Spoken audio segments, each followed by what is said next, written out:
Test cricket is considered the ultimate test of a cricketer's skill, endurance, and temperament.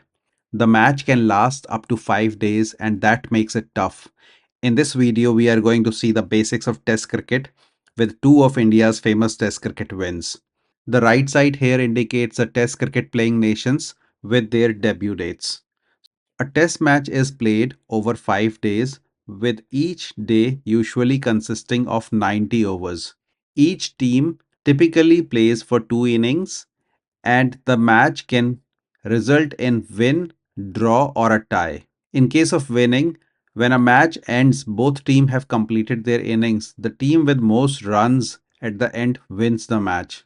A draw is when the time runs out and the innings are not completed. And a tie is when both team scores exactly the same number of runs. A batting team can declare their innings at any time, which means they can end their innings voluntarily.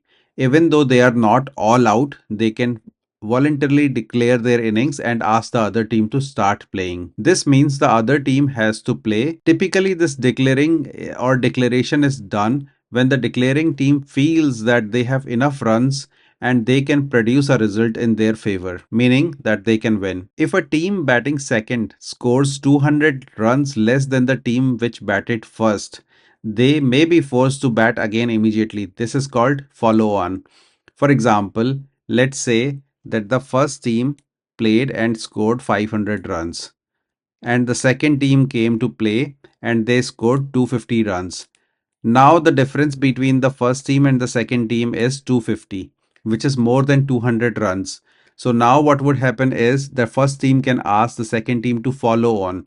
So this team batted first. After their inning, this team batted. Now the second team has to bat one more time because they are following with the batting again.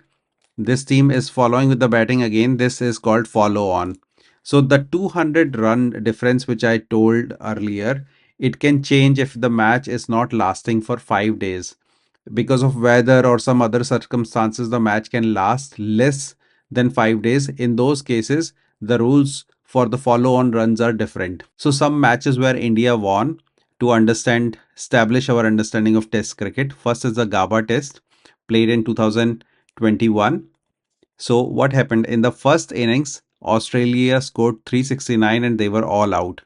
India scored 336 and all out. In the second innings, Australia scored 294 and all out. Now the total runs from Australia are this plus this, which is 663 runs they scored. And runs required by India to equal the score is 327, and run required to win is 327 plus 1, which is 328, and India made 329 for 7 and they won by the 3 wickets. This is a famous win, and Rishabh Pant was the player of the match. The second match is the Eden Gardens match where VVS Lakshman was the player of the match, and this has both the examples of follow on and declaring the innings.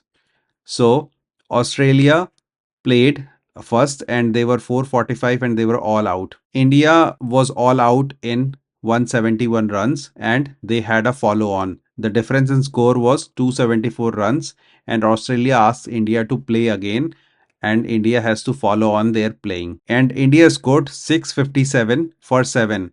And here India could have played even more because all the wickets are not out. They could have played, but they declared their innings.